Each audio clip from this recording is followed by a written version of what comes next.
Welcome to the Mellifella Crypto channel. I'm the Mellifella, back to share my adventures in crypto with you. Be aware this is not financial advice. I'm not a financial advisor. Also, it's cold in these crypto streets. So always do your own research. Invest no more than what you are willing to lose. Protect your things and make sure you are taking some profits along the way. In this video, I am covering 3 things that I do to make sure that I'm secure in myself when I'm navigating in Discord. Discord is a great tool. Keeps you updated on what's going on in the community. Like Fowler is about to go live any minute now. He goes live every workday at 3 p.m. Eastern, so do check him out. And right after I do this video, I'm going to be right there watching his live. So join me in watching him every weekday, 3 p.m. Eastern.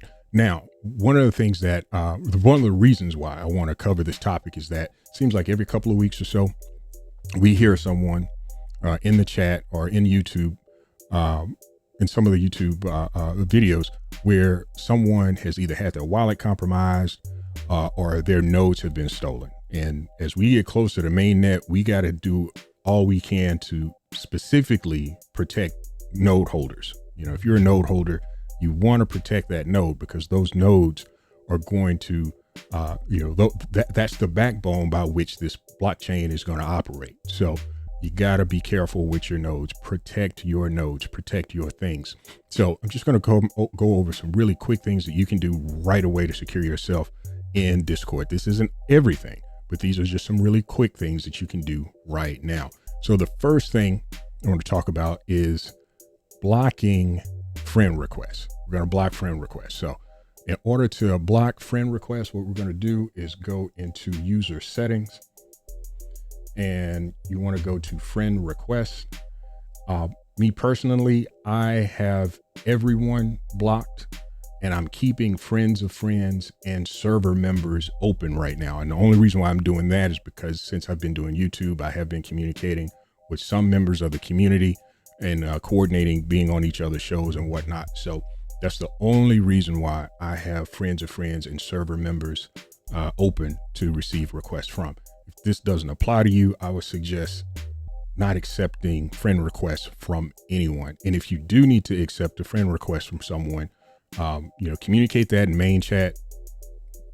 Let them send you, or come back, open your request to receive them as a friend, and then validate that that's the person you really want to communicate with. And that goes into the next item, and that is verify your friends. So how do I verify my friends? So this is what I do to make a verification. I try to use the member list. So I'm using the desktop. So my member list, I just go here to the people icon in the upper right hand corner. And I think it's something similar to that if you're using a mobile device. But I go to the member list and I just look through and kind of scan to identify who it is that I want to talk to.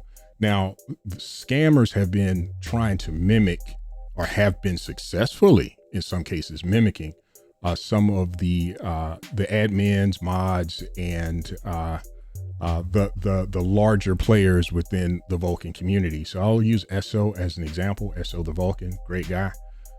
One thing I would do, is, let's say you needed to communicate with an SO, I go to the profile and I look at his user info.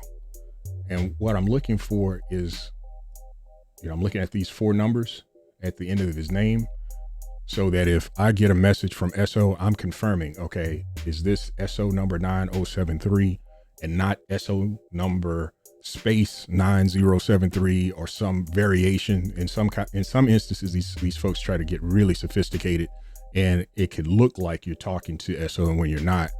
In other instances, they're not as savvy. So, it just may say SO, right, and some other number. But this is one way that I use to validate that I am communicating with the person that I want to communicate with. And why is that? So you have people that are mimicking these accounts because they're going to try to help you solve a problem. And when they try to help you, typically they are sending you a link to something that they want you to click on. And that's the next thing. Don't click links. If you do go through the process of opening up requests to receive friends, and you verify, or if you think you verified that you have the right person that you're communicating with, and they send you a link, don't click on that link. If Daniel Prado sends you a link just out of the blue, he wants to be your friend and he sends you a link, don't click that link. If the Greek DeFi guru just so happens to want to friend you and then sends you a link, don't click that link. What I would do instead, or suggest instead, is to immediately go into main chat and ask, hey, is Daniel Prado out here? Daniel, did you send me a link? And then let the community and Daniel respond to you. And then you'll know what you need to do from there. That would be a suggestion, just a suggestion. But again, I wanted to just take this moment to do a quick video on just 3 quick things that I do to try to protect myself when I'm in Discord. Protect your Vulcan. We're excited about this blockchain. Protect your nodes. Again, excited about this blockchain. We want to do everything that we can within our power to make sure that it is successful. And especially for the node holders, that begins with us and making sure that we are protecting our nodes, protecting our things, protecting our wallets. That's all I have for now. Until next time, Mellow Fella is out.